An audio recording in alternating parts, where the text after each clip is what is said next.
Hello guys, this is Roy from Arena Mini 4-Wheel Drive Club, Winnipeg, Manitoba, Canada.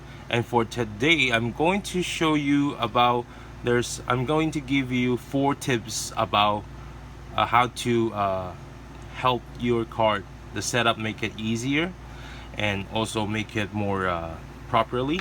Okay, so first we're gonna do the two sides, the screw, and this is the what we call the stabilizer pole.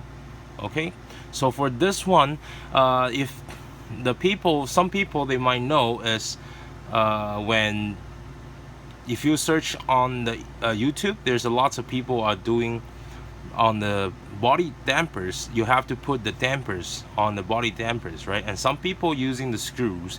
And if you search on YouTube, there's some people will teach you by using the motor shaft, or even though the hollow propeller shaft, and to make it less resistant for the dampers.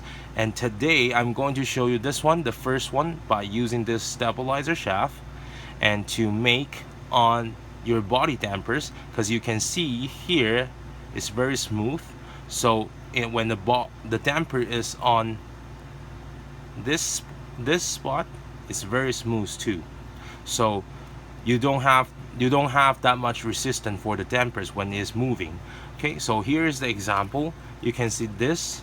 I have a dampers on this side, and then you can see you can totally not hearing any noise for the resistance. Okay, and another examples, let's using this one. See, it's using the screws, and you can hear there is a resistance when the damper is moving. Okay, so that's the tips 1. And the tips 2 will be the here is the spacer, and you can see here is the aluminum spacer and here is the plastic spacer.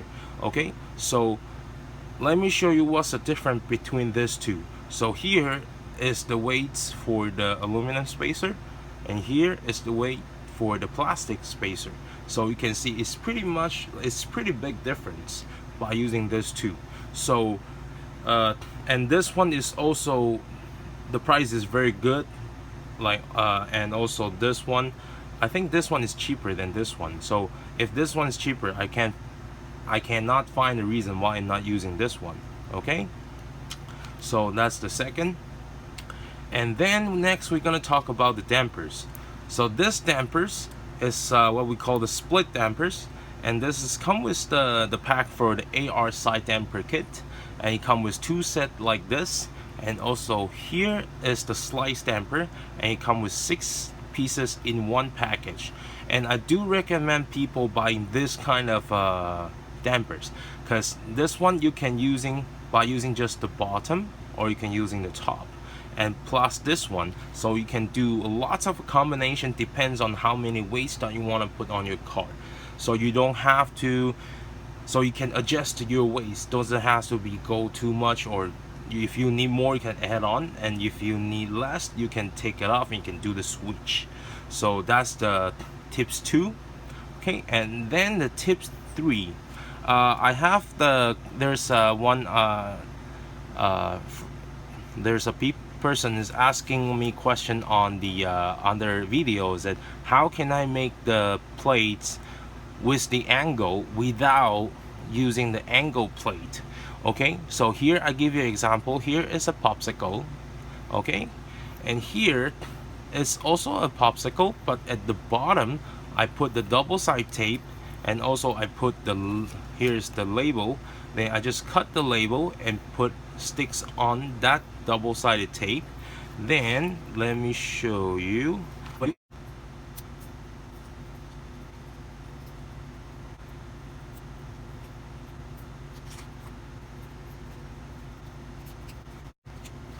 Okay, so after you're done, as you can see, there's already an angle for the plates already. So this way you don't really need the angle plate. If you need more angle, you just cut a little bit more pieces and just like put it in, and to make the level higher at the back.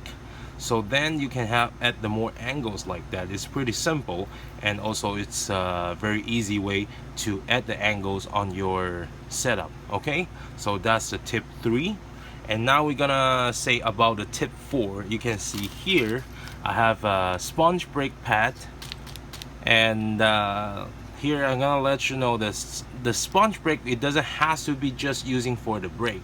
There's another purpose that you can using for. So let me give you an example. So here for the body damper, usually we're using the spring, but some people, if you take off and usually change the body damper setup a lot, then you will realize the spring that you have at the front is always easy to get lost. Okay, so but if you put the sponge brake like here I did, just put up and down, then you just using the screws and tied it, then actually it can still work, and you don't have to worry about you lost the spring anymore. Okay, and also at the back here you can put the sponge brake, so when the body damper is hitting the chassis, here's also a support, so you can make the service that hitting the chassis is much more service, and the more service brings your car much more stable. Okay, so this is today's quick review video for the 4 tips. And if you like this video, please like, subscribe, and share this video. Okay, thank you so much. Don't forget to press the bell, so if I have the new video, then you will know it right away. Thank you. I'll see you next time.